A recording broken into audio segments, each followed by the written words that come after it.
अभी तक हम लोग क्या जान गए थे पोलिनोमियल में, तो कोई भी आपको पॉइंट दिया गया रहता था और उस पर हम वैल्यू फाइंड करते थे। जैसे कि हम लोग को दे दिया गया रहता था px is equal to x square minus 5x plus 3। निकालने के लिए मिलता था p2। p2 करने का मतलब polynomial of x at point x is equal to 2, मतलब x का वैल्यू 2 पर इस पोलिनोमियल का वैल्यू क्या होगा। तो चलिए हम लोग क्या करते थे, x की जगह 2 रखते थे।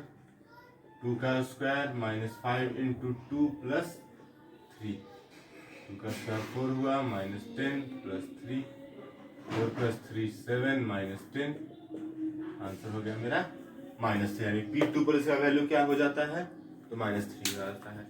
आज जो हम लोग को पढ़ना है वो जानना है जीरोज ऑफ अ पोलिनोमियल। क्या जानना है, तो जीरोज ऑफ अ पोलिनोमियल। इसको पहले समझते हैं ये है क्या। तो यहां हम देख रहे हैं कि p का वैल्यू x का वैल्यू 2 पुट करते आंसर कितना आ रहा है, -3। तो जीरोज क्या कहता है कि वैसा वैल्यू क्या होगा वेरिएबल का, ठीक है ना, मतलब वैसा पॉइंट क्या कौन होगा जहां पर कि पूरे पोलिनोमियल का वैल्यू कितना हो जाए, तो 0 हो जाए। जिस पॉइंट पर उसका वैल्यू 0 होगा उसी को हम क्या बोलते हैं, zeros of a polynomial. Define कैसे करेंगे, तो the value of a variable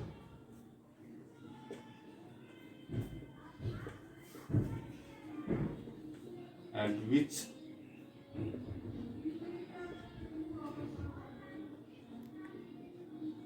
the value of polynomial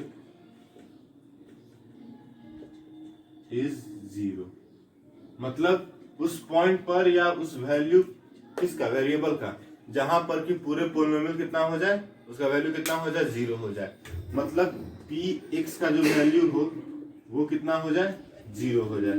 तो उसी पॉइंट पर हम क्या बोलते हैं कि वो क्या है, उसका जीरोज है, ठीक है। तो यहां पर हम देख रहे हैं कि अगर मानते हैं let x is equal to a, कोई भी पॉइंट हम क्या ले रहे हैं, x का वैल्यू a मान रहे हैं, जहां पर कि क्या हो रहा है, इस px का वैल्यू मेरा दे रहा है 0। तो यानी कि हम कह सकते हैं कि pa मतलब x का वैल्यू a लेने पर उसका वैल्यू क्या हो जा रहा है, 0 हो जा रहा है। तब हम क्या कह सकते हैं कि x is equal to a is 0 of px, या इसी दूसरे भाषा में इसको आप इधर लेके आइए, तो x minus a is factor of px, दोनों एक ही चीज है, ठीक है। अगर 0 के सेंस से बात करें तो क्या कहें, x is equal to a is 0 of px, या x minus a is factor of px। अब आपको क्वेश्चन में रहेगा टेस्ट करने के लिए कि क्या जो पॉइंट आपको दिया गया है वो 0 है या नहीं है, ठीक है। तो उसको हम लोग टेस्ट करना सीखते हैं।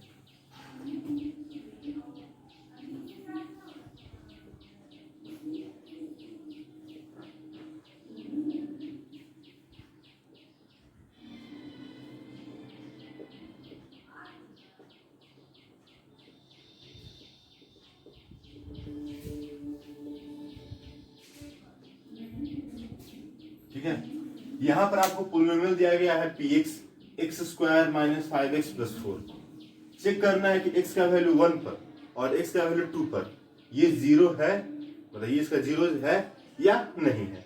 चलिए तो सबसे पहले हम किस पॉइंट का बात करेंगे, x इज इक्वल टू 1 का। तो आप x की जगह 1 रख दीजिए, तो यहाँ हो जाएगा 1 स्क्वायर माइनस 5 इंटू 1 प्लस 4, 1 का square 1 minus 5 plus 4, 4 plus 1 5, 5 minus 5 0। तो यहाँ देख रहे हैं कि इसका आंसर कितना आ रहा है, 0 आ रहा है, मतलब ये जो होगा वो 0 होगा। अब देखते हैं 2 पर, तो यहाँ होगा 2 का square minus 5 into 2 plus 4, 4 minus 10 plus 4, 4 4 8। यहाँ देखें कितना आ रहा है इसका आंसर -2, जो कि 0 के इक्वल नहीं है। यानी हम क्या कहेंगे यहाँ पर, therefore x is equal to 1 is 0 of px and x is equal to 2 is not the zero of T x. मतलब x का जो वैल्यू 1 है वो इसका जीरो है, और जो x का वैल्यू 2 है वो इसका जीरो नहीं है। तो इस तरह से आप x का वैल्यू या जो भी वेरिएबल रहेगा, या x है तो x, y तो y, z तो z, जो भी रहेगा उसमें हम रख के देखेंगे, और अगर उसका वैल्यू जीरो के इक्वल आता है तो उसका जीरो है, और अगर नहीं आता है तो उसका जीरो नहीं है।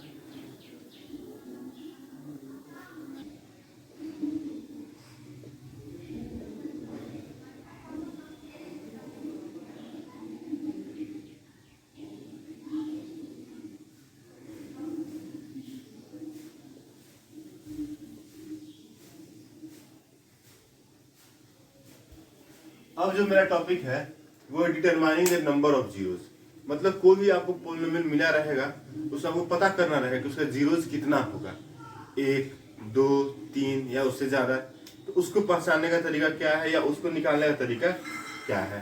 तो ध्यान दीजिएगा यहाँ पर आप लोग कि नंबर ऑफ जीरोस, ये पॉइंट है, इसको आप हमेशा ध्यान रखिएगा कि नंबर ऑफ जीरोस वो किसके इक्वल होगा, तो डिग्री ऑफ पोलिनोमियल के बराबर। ठीक है, मतलब जिस पोलिनोमियल में जितना डिग्री उसका उतना ही क्या होगा, जीरोस होगा। मान के चले अगर हम लोग px इज इक्वल टू लिखते हैं x का power 4 minus 3x square plus 5x plus 2, ये आपको कोई पोलिनोमियल मिला है। इसमें देखिए मैक्सिमम पावर कितना नजर आ रहा है, या इसका मैक्सिमम या डिग्री उसका कितना है, x का पावर 4। तो देख रहे हैं हम इसका डिग्री क्या है, 4 है, मतलब मैक्सिमम पावर कितना है, तो आपका मैक्सिमम पावर 4 है, मतलब नंबर ऑफ जीरोस कितने होंगे इसके, तो 4 होंगे। तो यही ध्यान रखना है कि जिसका किसी पोलिनोमियल में जितना उसका पावर, मैक्सिमम पावर मतलब जितना उसका डिग्री, उतना ही आपको नंबर ऑफ जीरोस मिलेंगे, ये आपको ध्यान रखना है। और दूसरा जो पॉइंट आपको ध्यान रखना है, इसको आप नोट कर लीजिएगा कि maximum number of terms, maximum number of terms कितना होगा। ठीक है ना, तो ये हम लोग क्या कहते हैं, तो डिग्री प्लस 1। किसी भी पोलिनोमियल में आपको पूछा जाए कि इसका मैक्सिमम नंबर ऑफ टर्म्स कितना हो सकता है, मतलब कितने टर्म्स उसमें आ सकते हैं, तो जितना डिग्री होगा उसमें आप एक जोड़ दीजिएगा। मान के चलते अगर है कि किसी भी पोलिनोमियल का डिग्री दिया हुआ है 3, कितना डिग्री दिया हुआ है 3, और आपसे पूछा जाए कि उसमें मैक्सिमम टर्म्स कितने हो सकते हैं, तो आपको ध्यान रखना है कि मैक्सिमम टर्म कितने हो सकते हैं, तो मात्र 4 टर्म्स हो सकते हैं। ठीक है ना, मान लीजिए हम लोग इसको लिखेंगे कैसे, तो ax³ पहला होगा, दूसरा bx², देखिए x का क्यूब हुआ है, उसके बाद डिक्रीजिंग कौन है, x², फिर cx, फिर चौथा मेरा d। ये d मेरा क्या कहला जाएगा, तो कांस्टेंट कहला जाएगा। a b c ये सब भी आपका कांस्टेंट ही रहेगा। तो इसमें 3 डिग्री है, तो नंबर ऑफ टर्म्स कितने आ रहे हैं, 4। मतलब अगर बात करें हम लीनियर पोलिनोमियल के लिए, लीनियर पोलिनोमियल का डिग्री कितना होगा, तो डिग्री 1, तो मैक्सिमम नंबर ऑफ टर्म्स कितने जाएंगे, 2। अगर बात करें हम क्वाड्रेटिक पोलिनोमियल का, इसका डिग्री कितना होता है, 2, मैक्सिमम नंबर ऑफ टर्म्स 3। अगर बात करें क्यूबिक पोलिनोमियल का, तो डिग्री 3, नंबर ऑफ टर्म्स 4।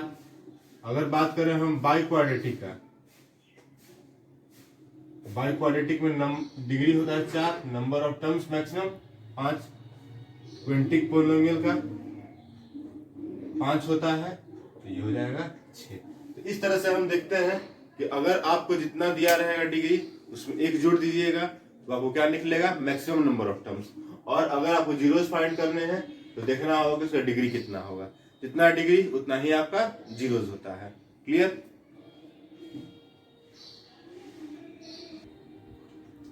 अब यहाँ पर मैं आपको कुछ क्वेश्चन दे दूंगा, इसमें आप लोगों को जो डाउट होगा उसको आप पूछिएगा, और तो फिर इसको बना लीजिएगा।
यहाँ पर आपको जो कुछ क्वेश्चन दिए गए हैं इनको आप सॉल्व कीजिएगा।